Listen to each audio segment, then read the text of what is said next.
네, 오늘은 여러분들과 함께 창세기 1장 1절에서 2절까지 말씀으로 사랑의 시작, 창조라는 제목으로 나누도록 하겠습니다.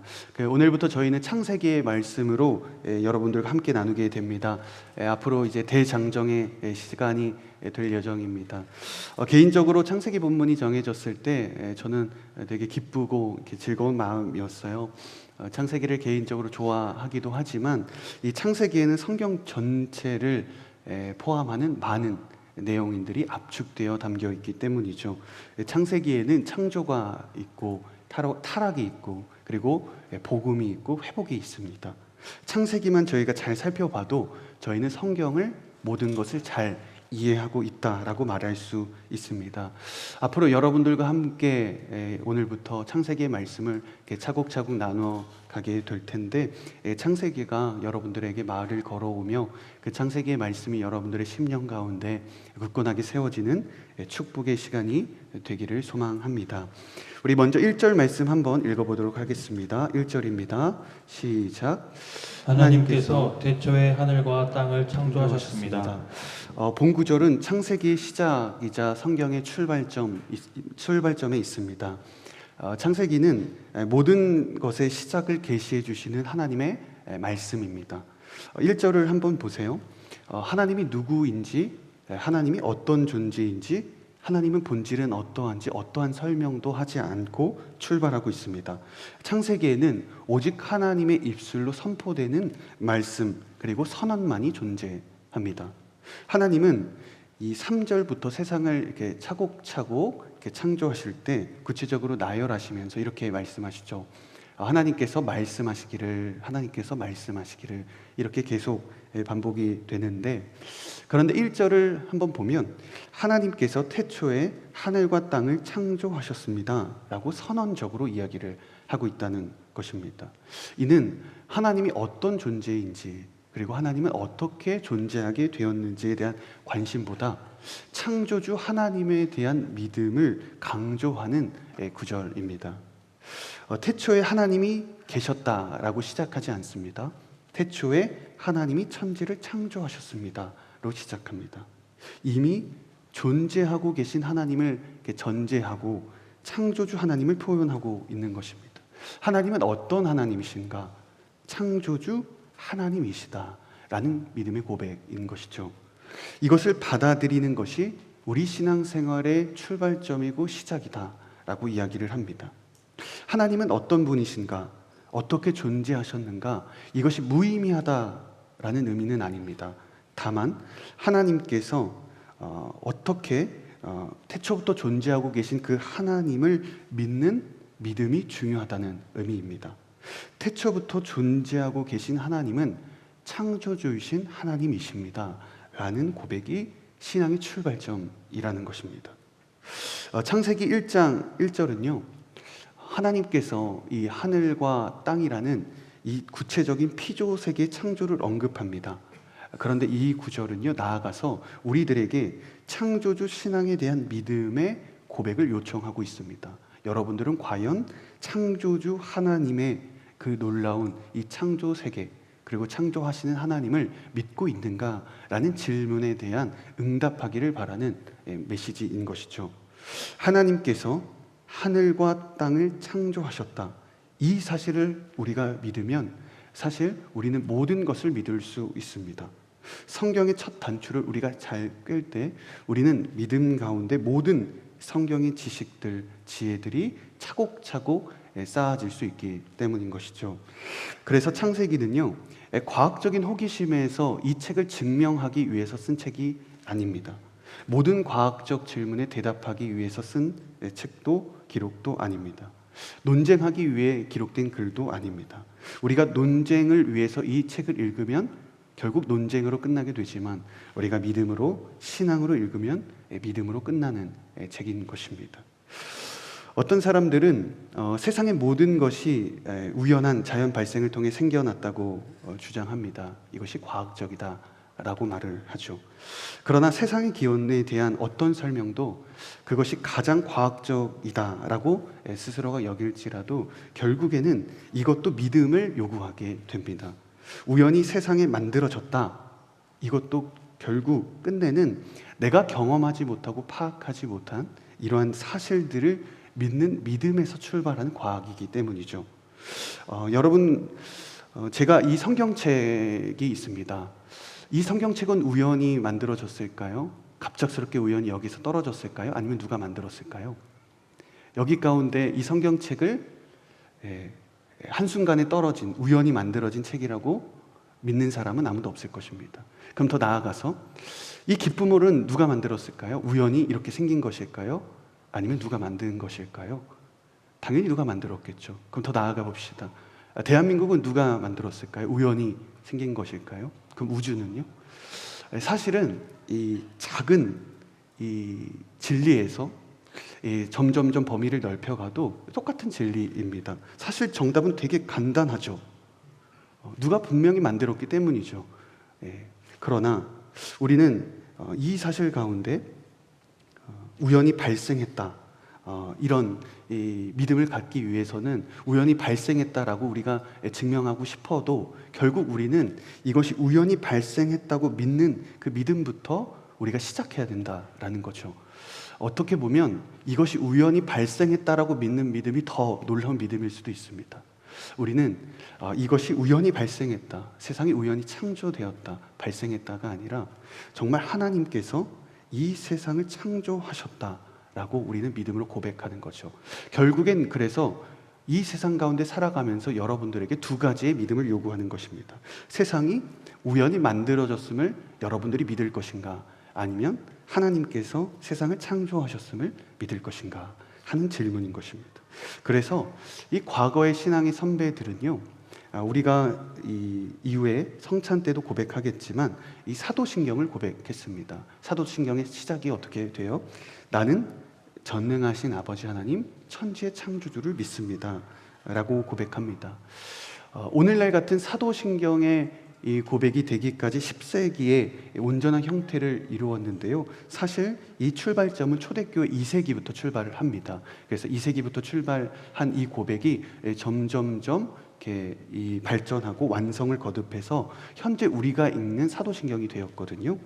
오래전부터 초대교회의 가장 중요한 신앙 고백, 그 시작점이 창조주 하나님이셨다라는 것입니다. 이 천지의 창조주를 믿는 것에서 신앙은 출발합니다 라는 고백이 이 사도신경을 통해서 우리는 알 수 있게 되는 거죠. 오래전부터 신앙 가운데 이 선조들이 고백해 왔던 믿음이었습니다. 성경 공부를 할 때 특히 제가 이 창세기를 강의를 할 때 자주 드는 비유가 있습니다. 그 남자들이 보통 군대에 입대를 하면은 훈련소에 5주에서 6주간 훈련소를 거치게 되죠. 불과 며칠 전만 해도 이렇게 평범한 대학생이었고 직장 생활을 하고 친구들과 이렇게 노는 그런 학생들이었겠지만, 이렇게 한순간에 머리를 밀고 똑같은 군복을 입고 이 정해진 스케줄에 따라 군대에 입대를 하고 훈련을 받게 되죠. 아마 쉽지 않은 일입니다. 그래서 그때 외부에서 참 편지를 많이 받는 시기이기도 합니다. 훈련소 때 부모님이 또 편지를 써주시기도 하고요, 또 친구들이 쓰기도 하고, 또 교회 또 공동체가 쓰기도 합니다. 다양한 곳에서 이 훈련소 때 편지를 받거든요. 주로 밤에 편지를 읽는데 이 편지를 훈련소에서 읽을 때마다 모두가 눈물바다입니다. 몸과 마음이 힘드니까, 그리고 외로우니까 이 작은 이 편지 하나하나가 다 이렇게 감동으로 다가오는 거죠. 이때 교관이 찾아옵니다. 교관이 훈련병에게 온 어머니의 편지를 뺏어서 빨간 펜을 들고 이 편지를 읽어갑니다. 이 문장은 띄어쓰기가 잘못됐고, 이 문장은 잘못된 문법이고, 이 단어는 맞춤법이 잘못됐다, 이렇게 체크를 하면서 읽습니다. 그리고 훈련병에게 교관이 이야기를 합니다. 이 편지는 오류가 많고 잘못된 글이다.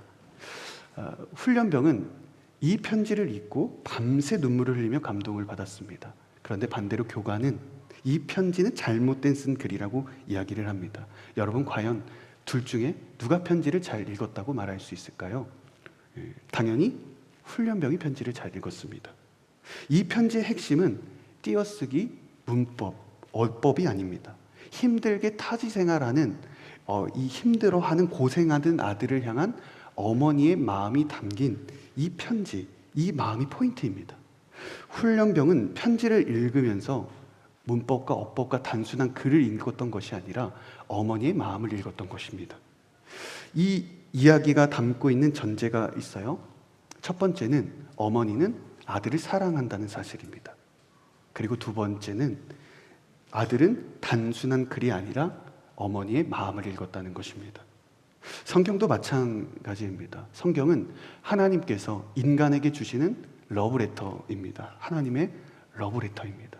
그래서 두 가지 전제를 가지고 와야 우리는 성경을 올바르게 읽었다라고 말할 수 있습니다. 첫 번째, 하나님은 여러분들을 사랑하신다는 사실. 그리고 두 번째는 단순한 글이 아니라 이 성경책에 담긴 하나님의 마음을 읽을 수 있어야 한다는 것입니다. 여러분은 이 창세기를 읽으면서 이런 분이 잘못됐다, 이런 분이 오류다, 이런 관점이 아니라 나를 향한 하나님의 마음, 사랑의 마음을 읽을 수 있어야 하고, 하나님의 사랑이 온전하게 깨달아지고 그 나를 향한 하나님의 러브레터의 그 아버지의 마음을 읽을 수 있는 그런 축복이 여러분 가운데 넘치기를 소망합니다. 그때 우리는 비로소 성경을 잘 읽었다라고 이야기할 수 있는 것이죠. 다시 1절의 말씀을 돌아가 보겠습니다. 1절의 말씀은 개역개정에서 1절을 이렇게 표현합니다. 태초에 하나님이 천지를 창조하시니라. 저희 우리말 성경과 어떤 차이가 있어요? 태초에라는 단어와 하나님께서 단어가 이렇게 바뀌어 있죠. 사실은 의미상으로는 큰 차이는 없어요. 의미상으로는 큰 차이가 없지만 다만 무엇을 중심으로 놓고 볼 것인가입니다. 우리말 성경에서 하나님을 중심으로 두고 시작점이라고 이야기를 합니다. 즉 창세기 1장 1절의 핵심 단어는 태초도 아니고 천지도 아니고 창조도 아니고 하나님이다 라는 것을 고백하는 것입니다. 하나님은 나의 신앙의 중심이자 온 세상 만물의 중심이십니다. 하나님이 온 세상의 중심이 되셔야만 온 세상의 중심을 잡고 온 인류답게 인간답게 살아갈 수 있게 되는 것입니다. 저희가 지난 이 밸런스 수련회를 통해서 고백했던 것이 바로 여호와 하나님을 중심에 두는 고백이었습니다. 여호와를 경외하고 여호와 하나님을 내 삶의 중심에 두는 것이 진정한 삶의 밸런스의 시작이었죠. 여러분들의 삶에서 하나님의 중심이 되지 않고 내 자신이 중심이 되고 주어가 된다면 우리는 늘 더 탐욕스럽고 더 욕망스럽고 더 나의 이익을 위한 일만 선택하게 될 것입니다. 나의 인생에 하나님의 주어가 되지 않고 내가 주어가 된다면 사람의 생명을 살리고 연약한 사람을 일으키고 우리가 선교하고 복음을 전하고 고통받는 일들을 일으키는 창조적인 일들을 하지 않을 것이라는 겁니다. 여러분의 직장과 가정과 삶 속에서 창조적인 일, 즉 새로운 꿈을 꾸고 미래의 소망을 바라보고 놀라운 비전을 바라보기를 원한다면 하나님을 여러분의 인생으로 주어로 삼으시기를 바랍니다. 창조라는 단어가 나올 땐 반드시 하나님이라는 주어만 사용하게 됩니다. 그래서 창조는 반드시 하나님이라는 주어를 내 삶의 중심에 두어야만 우리는 창조적인 삶을 살아갈 수 있게 되는 것입니다. 여러분들의 인생 가운데 늘 하나님이 주어 되시고 주인 되시고 중심되는 그런 축복이 가득하기를 주의 이름으로 축복합니다. 이 태초에라는 단어는 처음, 시작이라는 말입니다. 이는 단순하게 시간상의 처음을 의미하는 그런 표현만은 아닙니다. 태초에라는 것은요, 사실 하나님에 대한 표현이기보다는 인간인 우리를 위한 배려의 표현입니다. 만물이 생기기 전부터 영원히 존재하신 하나님을 표현하는 게 사실은 태초에인데, 이 태초에라는 말은 정확한 창조의 시간을 말하는 것도 아니에요.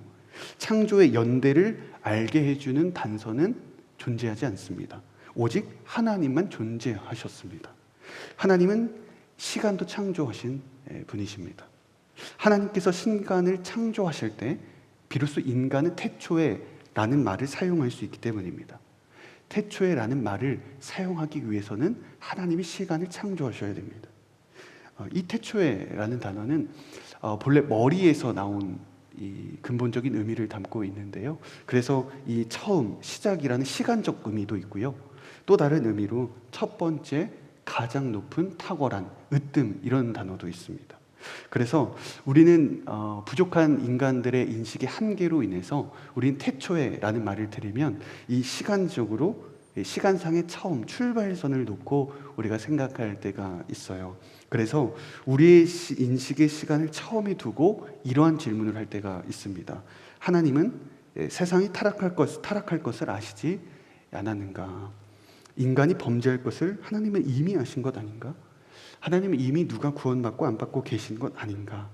이렇게 시간의 시작점으로만 놓고 본다면 우리는 왜곡된 예정론을 가질 수 있습니다. 그런데 이 태초에라는 단어를 단순하게 시간상의 의미가 아니라 탁월한, 가장 높은, 첫 번째라는 의미로 우리가 받아들이게 된다면 단지 하나님은 시간의 시작점에 계신 분으로 갇히지 않습니다. 첫 번째로 계시며 가장 높으시고 탁월하신 분이라는 것을 우리는 알게 되는 것입니다. 그럼 우리의 질문은 달라집니다. 전능하신 하나님께서 선악과를 통해 드러내고자 하신 목적은 무엇인가? 그리고 인간을 구원하시기 위해 하나님은 무슨 일을 하시는가? 전능하신 하나님께서 왜 인간 세상에 내려오셔서 인간을 구원하시고 일하시고 역사하시는가에 대한 하나님의 놀라우신 목적과 전능하신 하나님에 대한 집중의 질문으로 우리가 바뀌게 되는 것입니다. 그래서 하나님을 시작점에 두고 바라보는 신앙이 아니라 하나님을 위에 두고 바라보는 신앙으로 우리가 올바르게 갖게 되는 것입니다. 1절에서 하늘과 땅은요, 단지 우리 눈에 보이는 하늘과 땅이 아닙니다. 스카이 또는 랜드라는 의미가 아니라 하늘, 헤븐과 땅, 얼스라는 의미입니다. 물론 이 단어도 충분하게 이 1장 1절을 설명하기 부족하지만 핵심적으로는요, 하늘과 땅은 보이지 않는 세계와 보이는 세계의 온전한 창조를 의미합니다. 하늘은 보이지 않는 영적인 세계, 즉 천국을 말하거나 천사를 말하거나 우리가 영적 존재 창조가 되었다는 것을 하늘이 창조되었다고 이야기를 하고요.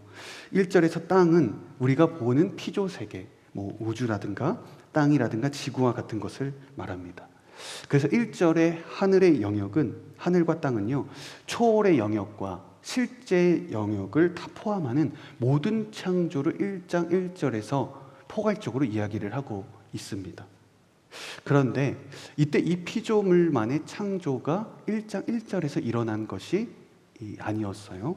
골로새서 우리 1장 26절, 에베소서 3장 9절 말씀 한번 같이 읽어볼까요? 시작. 이 비밀은 만세와 만대로부터 감추어졌던 것인데 이제는 그의 성도들에게 나타났고 영원부터 만물을 창조하신 하나님 속에 감추어졌던 비밀의 경륜이 어떠한 것을 드러내게 하려 하십니다. 여기서 말하는 비밀은 단순하게 예수 그리스도의 어떤 그런 일반적인 비밀을 말하는 것이 아니라요, 예수 그리스도의 구원, 복음을 의미합니다. 이 계획이 언제 있었다라고 이야기를 합니까?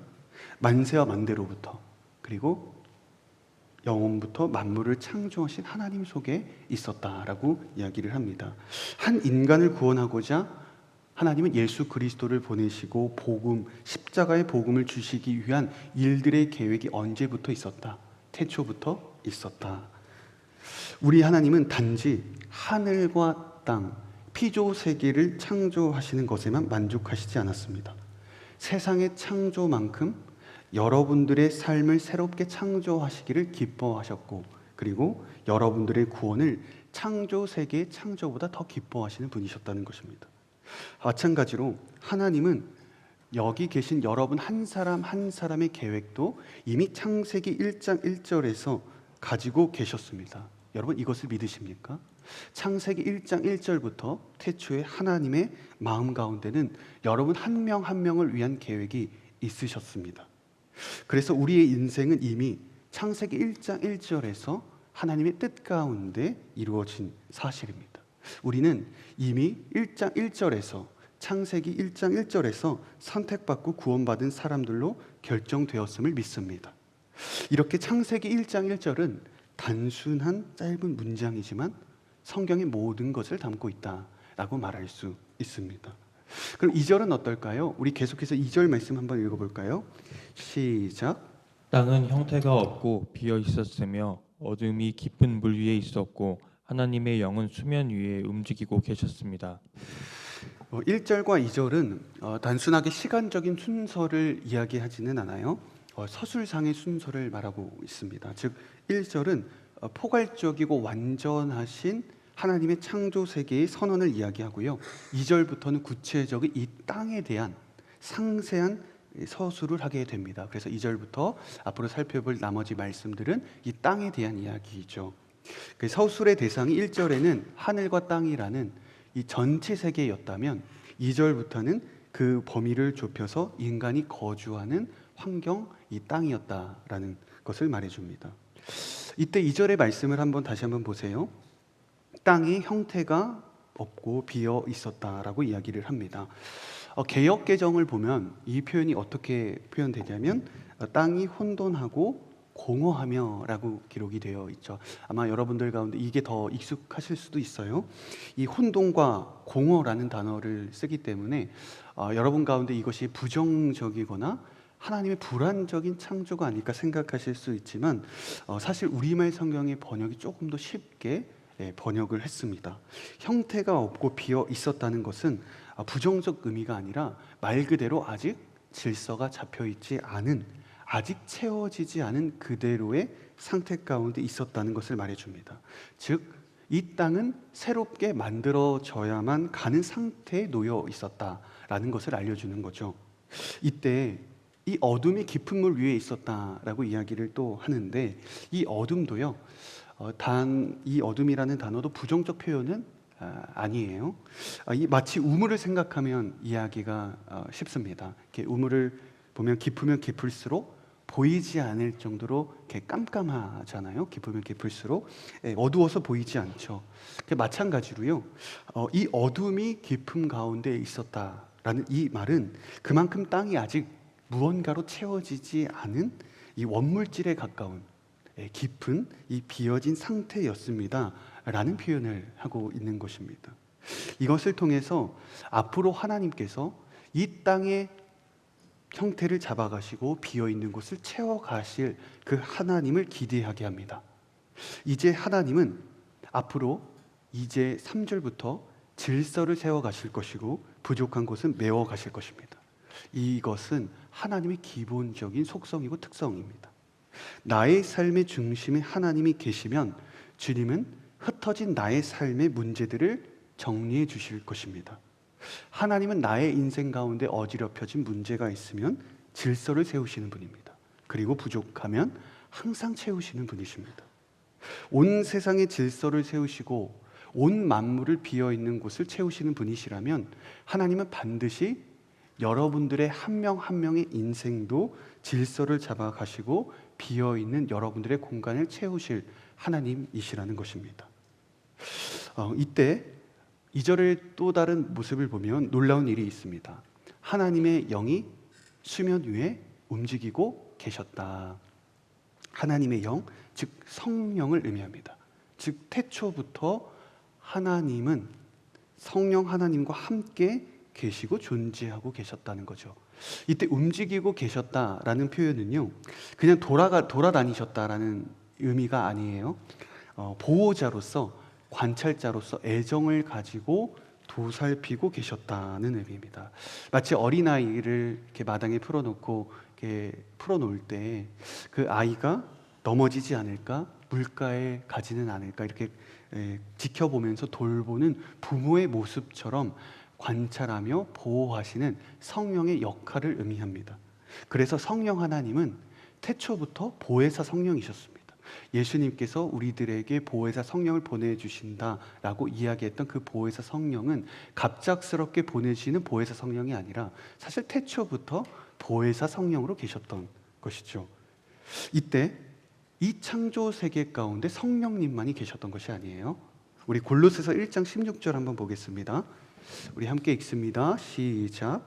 이는 하늘과 땅에 있는 모든 것들, 곧 보이는 것들과 보이지 않는 것들, 보좌들과 주권들과 권력들과 권세들이 하나님 아들 안에서 창조됐기 때문입니다. 이 말씀을 한번 보시면 성자 예수님도 태초에 성부 하나님과 함께 계셨고 예수님도 창조하시는 분이셨다라는 것을 알게 됩니다. 이렇게 이 태초에는 성부 하나님만이 아니라 성자 예수님 그리고 성령 하나님, 성령님도 삼위일체 하나님이 함께 계셨고 함께 창조하시는 모습을 우리가 알게 됩니다. 그렇다면 이렇게 영원하신 삼위일체 하나님께서 왜 이 세상을 굳이 창조하셨는가? 하나님은 삼위일체 하나님으로 완전하신 분이고 완전한 이 사랑이시고 외롭거나 이 두려워하는 존재가 아닌데 왜 창조하셨을까? 답은요, 삼위일체 하나님의 사랑 때문입니다. 창조는 삼위일체 하나님의 사랑의 열매라고 할 수 있습니다. 삼위일체 하나님은 본질상 사랑의 하나님이십니다. 삼위일체 하나님은 사랑으로 본질적으로 묶여 계시고 본질이 사랑이십니다. 그래서 이 서로를 향한 온전한 사랑의 관계를 이루시는 삼위일체 하나님이신데 이 사랑이 흘러 넘쳐서 이 사랑을 온전히 받아 누릴 수 있는 대상을 창조하셨던 것입니다. 삼위일체 하나님이 흘러 넘치는 그 사랑을 온전하게 나누시기 위해 세상을 창조하셨어요. 인간이 필요해서 창조하신 것이 아니라 하나님은 자신의 사랑을 온전하게 흘러넘친 사랑을 함께 누리기 위해 세상과 사람을 창조하셨다. 그래서 저는요, 이 창세기 1장 1절 2절을 이렇게 고백합니다. 하나님께서 태초에 하늘과 땅을 사랑하셨다. 태초에 사랑이 있었다. 하나님의 사랑은 수면 위에 움직이고 계셨다. 성경은 사랑에서 시작해서 사랑으로 끝나는 단어입니다. 그래서 예수님은 알파와 오메가이시죠. 예수님이 사랑이시라면 성경의 시작과 끝, 인류의 시작과 끝도 사랑인 것입니다. 미국에 있는 이 나사가 있죠. 미국의 나사에서 1977년도에 태양계 행성들을 탐사하기 위해서 이 보이저 1호라는 무인 탐사선을 우주로 발사했습니다. 이 행성을 탐사하도록 지구를 등지고 나아가는 이 과정 가운데 있었는데 한 사람이 새롭게 제안을 하게 됩니다. 더 이상 이 보이저 1호가 이렇게 망가져서 촬영을 못하기 전에 사진을 전송할 수 없는 그 상황이 오기 전에 그 보이저의 1호를 고개를 돌려서 지구의 모습을 촬영해보자 이렇게 제안했던 거죠. 그래서 지구의 모습을 촬영했습니다. 이 사람이 여러분 잘 아시는 이 책 코스모스의 저자 칼 세이건이라는 사람입니다. 지구를 촬영하자는 그의 제안이 사실은 처음에는 거부가 되었고 많은 논쟁이 있었습니다. 왜냐하면 예정된 탐사선의 방향을 바꿔야 되기도 하고 천문학적인 비용과 인력이 들어갔는데 자칫하면 본래 임무를 수행하지 못하고 사고가 날 수 있는 상황이었기 때문이죠. 그러나 결국에는 찍기로 결정이 되었고요. 1990년 2월 지구에서 무려 61억 킬로미터 떨어진 지점에서 지구의 모습을 찍습니다. 근데 이 지구의 모습을 찍어서 이렇게 전송을 했는데 이 사진을 보고 모두가 깜짝 놀랐습니다. 지구가 바다의 모래알보다 작고 먼지보다 작은 존재였기 때문이죠. 그래서 이 사진에 찍힌 지구를 창백한 푸른 점이다 이렇게 이야기를 했습니다. 정말 이렇게 사진을 한번 보면 여러분 한번 인터넷에 보시면 있습니다. 그 사진을 보면 정말 점 하나 찍어 놓은 것 같습니다. 그래서 이 사진에서 영감을 받은 이 칼 세이건은요 창백한 푸른 점이라는 책을 작성하고 자기의 생각을 기록합니다. 그동안 인간은요 자신들이 온 우주의 중심으로 여기며 서로를 이기기 위해 경쟁하며 누가 더 높은 존재인지를 위해 살아왔는데 사실 지구라는 행성은 이 은하수의 3천억 개의 별 가운데 하나이며 작은 점 하나일 뿐이라는 것이었습니다. 그래서 인간은 지구를 지키며 겸손하게 살아야 한다 이렇게 이야기를 했습니다. 세이건은요 자신의 저서에서 이렇게 사진의 목적을 이야기를 합니다. 지구는 광활한 우주에 떠있는 보잘것없는 존재에 불과함을 사람들에게 가르쳐주고 싶었다. 이것이 칼 세이건의 목적이었다고 합니다. 지구는 우주의 중심이 아니다. 사람은 세상의 중심이 아니다. 이 사실을 알리고자 한 것입니다. 너무 유익한 또 교훈적인 이야기를 전해줍니다. 그러나 한 가지 중요한 사실은 그가 알지 못했습니다. 사람은 온 우주의 중심이 아닐지 모릅니다. 그러나 하나님의 마음의 중심에는 사람이 있었다는 사실을 말이죠. 비록 지구는 3천억 개 은하수 별 가운데 하나의 작은 먼지에 불과할지 모르지만 하나님의 관심은 이 세상 여러분들이라는 것입니다. 우리는 관심 있는 것을 볼 때 핸드폰의 사진의 일부를 확대해서 봅니다. 그리고 우리가 사랑하고 관심 있는 것을 찍을 때 카메라로 줌으로 당겨서 그 부분만 찍죠. 같은 장면이라고 해서 똑같은 장면은 아닙니다. 그것이 비록 작은 먼지와 같은 작은 부분이라도 우리가 관심이 있으면 우리는 그것을 확대해서 바라보게 됩니다. 사랑하면 그 장면만 보이는 거죠.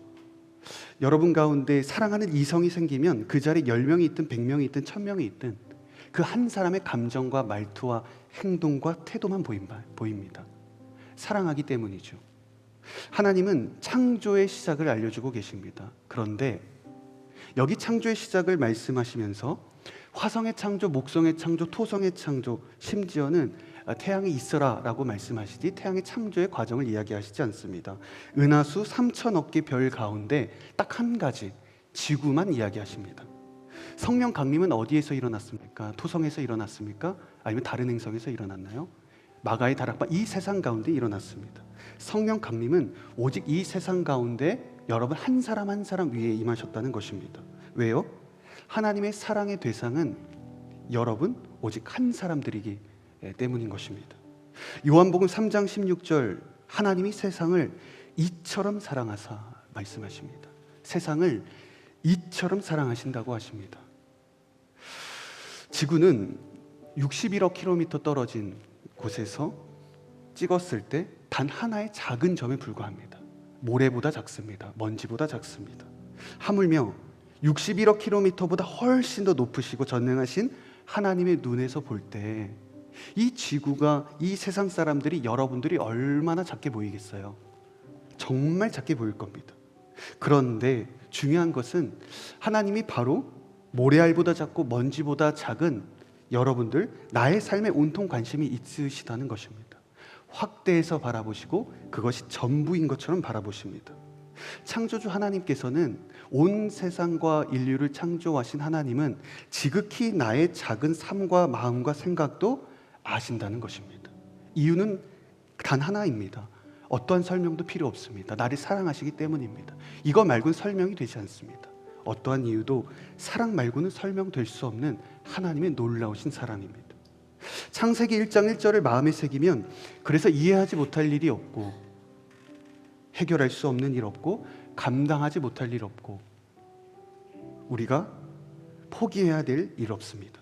태초부터 계신 하늘과 땅을 창조하신 창조주 하나님이 바로 멀리 계신 것이 아니라 여러분 마음 가운데 지금 이 자리에 여러분들과 함께 하시기 때문입니다.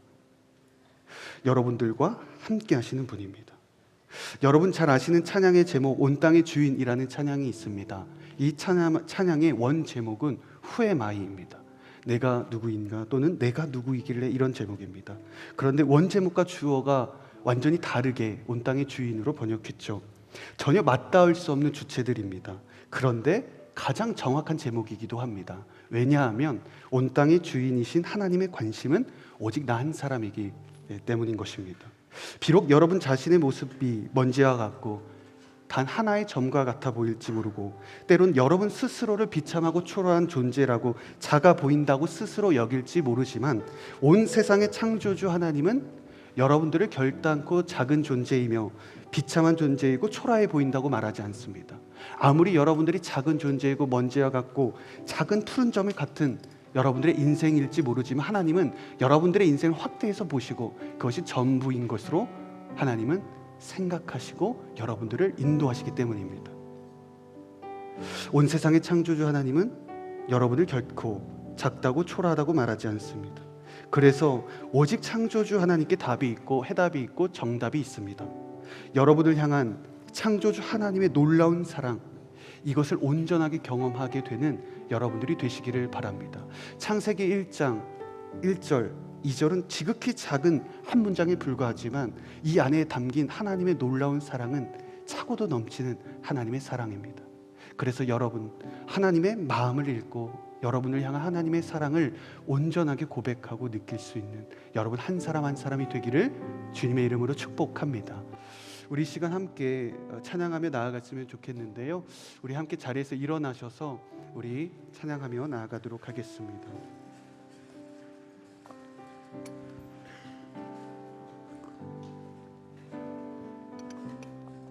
온 땅에 주인 되신 주님이 내 이름 하시며 상한 맘 돌보네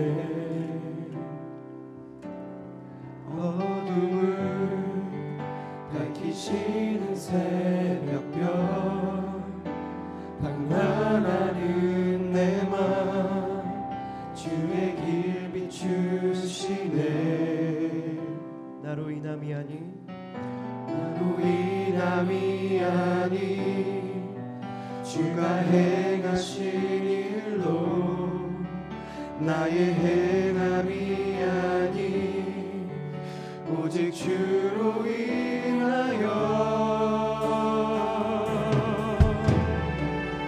나는 오늘 피어까지는 이름 없는 꽃과 같네 바다에 임하도 안개와 같지만 주는 나를 붙드시고 부르짖음 들으시며 내기 하나 하시네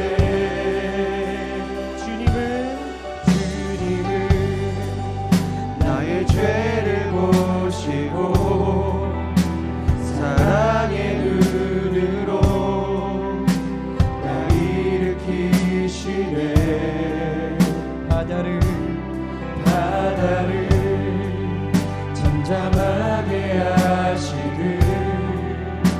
내 영혼의 폭풍 고요케 하시네 나로 인함이 아니 주가 행하신 일로 나의 행함이 아니 오직 주로 인하여 나는 오늘 피어까지는 이름 없는 꽃과 같네 바다에 있는 파도 안개와 같지만 주는 나를 붙드시고 부르짖음 들으시며 나는 오늘 피었다지는 나는 오늘 피었다지는 이름 없는 꽃과 같네 바다에 있는 파도 안개와 같지만 주는 나를 붙드시고 부르짖음 들으시며 나는 오늘 피었다지는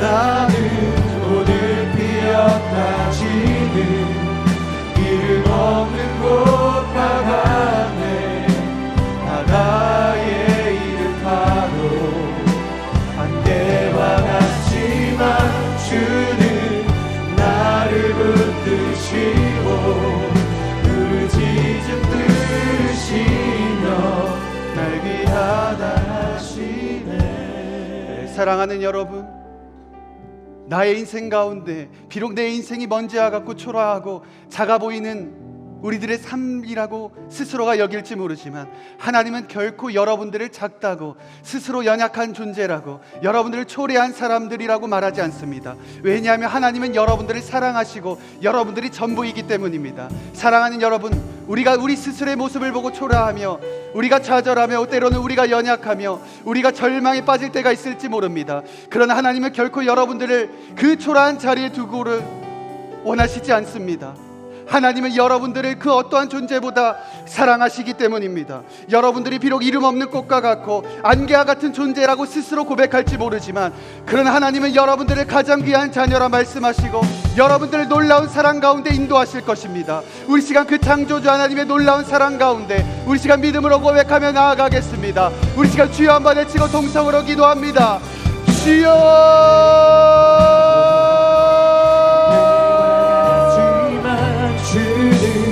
아버지 하나님,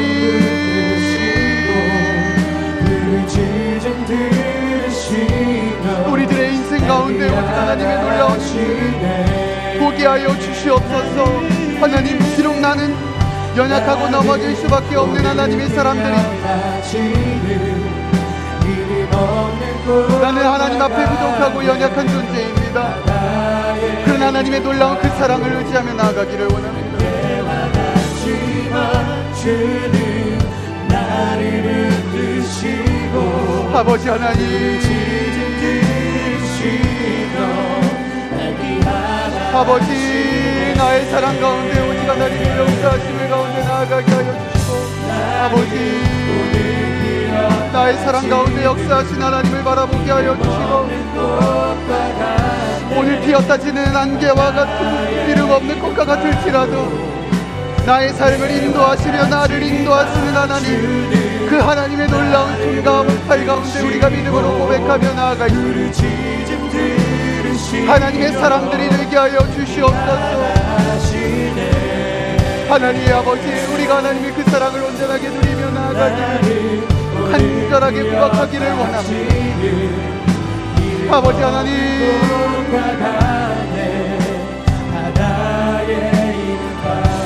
아버지,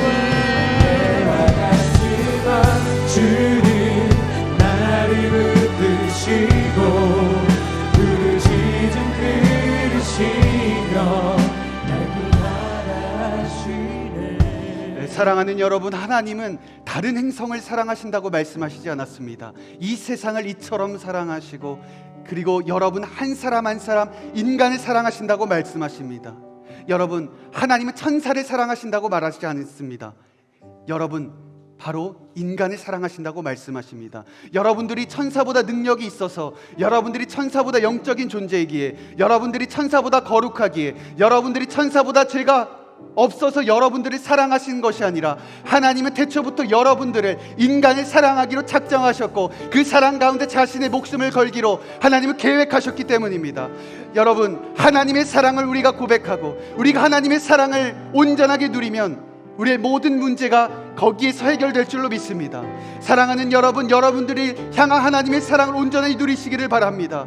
하나님의 사랑을 받기에 여러분들이 스스로 부족하고 연약하다고 생각할지 모르지만, 하나님은 그럼에도 불구하고 여전히 여러분들을 사랑하십니다. 여러분들이 죄악 가운데 있을지라도, 여러분들이 절망 가운데 있을지라도, 여러분들이 비록 하나님을 떠나 방황할지라도, 하나님은 여전히 신실하신 하나님은, 태초부터 사랑이 계신 하나님은 여러분들을 사랑하러, 여러분들을 향하여 달려갈 것입니다. 우리 시간 다시 한번 그 하나님의 놀라운 사랑을 고백하며 우리 인생 가운데 행하신 하나님을 찬양하며 주여 한번 외치고 동성으로 기도하겠습니다. 주여,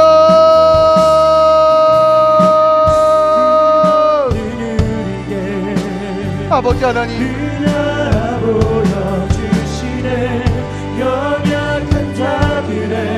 나의 사랑과 나의 모든 것 되시는 하나님을 바라보기를 원합니다.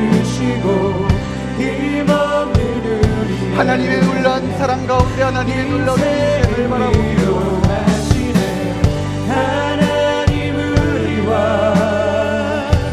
아버지 하나님, 나의 삶과 나의 모든 인생 가운데 함께 하시는 하나님, 오늘 이 시간 가운데 역사하여 주시고, 내가 그 어떤 거울 가운데 하나님 넘어지고 낭망할지라도 주의 사랑으로 하나님 일으켜 세워주시고, 하나님의 사랑으로 온전하게 나의 삶 가운데 일으켜 주시고,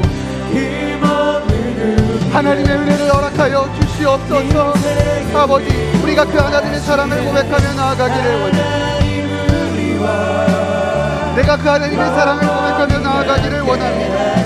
내가 그 하나님의 놀라운 은혜를 고백하기를 원합니다. 나를 향한 하나님의 놀라운 사랑을 고백하며 나아가기를. 연약한 자들의 친구가 되어주시고 힘없는 그 사랑으로 함께하여 주시옵소서. 그 하나님의 놀라운 사랑 가운데 우리를 인도하여 주셔서 우리가 그 어떠한 문제 가운데 우리를 사랑하신 하나님을 찬양하며 나아가기를 원합니다. 하나님의 그 놀라운 사랑 가운데 하나님 나아가기를 붙잡아 주시고 연약한 자들의 아버지의 놀라운 은혜 가운데 고백하며 나아갈 수 있도록 인도하여 주시고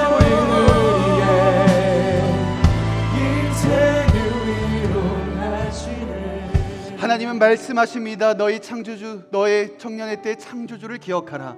창조주를 기억할 때 우리는 그 가운데 우리들의 인생의 해답이 있고 해결이 있고 온전한 정답이 있음을 믿습니다.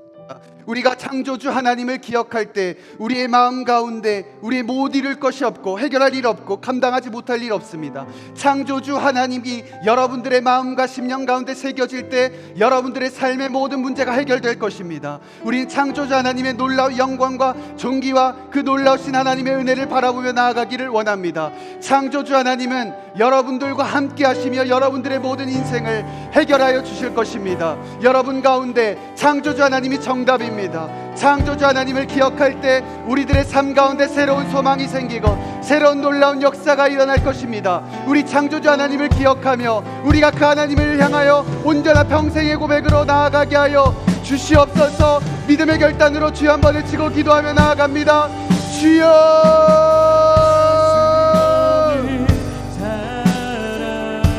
아버지 하나님, 아버지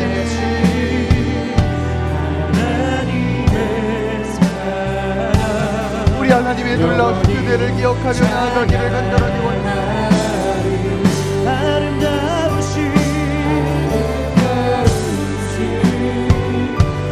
아버지 하나님, 창조주 하나님의 놀라운 사랑 아버지 위대하신 하나님의 사랑 창조주 하나님의 놀라운 은혜를 바라보며 나아가기를 원합니다. 하나님 아버지는 놀라운 사랑을 바라기를 원합니다. 이 세상 가운데 창조하신 하나님을 바라보기를 원하고 하나님의 놀라운 사랑을 고백하기를 원합니다. 오늘 이 시간 하나님의 놀라운 영광과 하나님의 존귀와 하나님의 사랑 가운데 나아가게 하여 주옵시고 하나님의 놀라우신 은혜를 살아가며 고백하며 살아갈 수 있는 하나님의 사람들이 되게 하여 주시옵소서. 하나님, 우리가 하나님의 창조주 하나님을 기억하며 우리들의 인생 되기를 간절하게 원합니다. 아버지, 주와 같은 성령한 하나님이여 우리들의 모든 것을 역사하시네. 이 세상 하나님 아버지의 놀라운 주와 같은 분은 아버지 없네. 누구도 주님 수 없네. 아버지 하나님의 놀라운 하나님의 놀라우신 할 수 없는 사랑 위대하신 하나님의 사랑 영원히 찬양하리. 사랑이 많으신 하나님 감사합니다. 온 인류를 창조하시는 창조주 하나님, 하나님의 그 놀라운 사랑 가운데 오늘 우리가 서 있습니다. 때로는 비록 내 자신이 나약하고 무력하고 내 자신이 한탄스럽고 때로는 먼지와 같은 인생으로 자괴감에 빠져 살아갈 때가 있을지 모르지만, 그러나 하나님은 결코 우리를 그 초라한 모습으로 두기를 원하지 않으시고 그 작은 존재로 우리가 남기를 원하지 않으십니다. 하나님은 여전히 우리를 사랑하시고 우리들의 모든 관심과 이 세상을 사랑하시며 지금도 신실하게 하나님의 놀라운 구원의 역사를 이루어가고 계심을 믿습니다. 그 놀라운 창조주 하나님, 온 인생과 온 세상을 창조하신 그 하나님을 기억하며 우리들의 모든 인생을 믿음의 발걸음을 옮기며 살아갈 수 있도록 주여 역사하여 주옵소서. 그렇게 행하실 주님을 찬양하며 이 모든 말씀 살아계신 예수님의 이름으로 기도합니다. 아멘.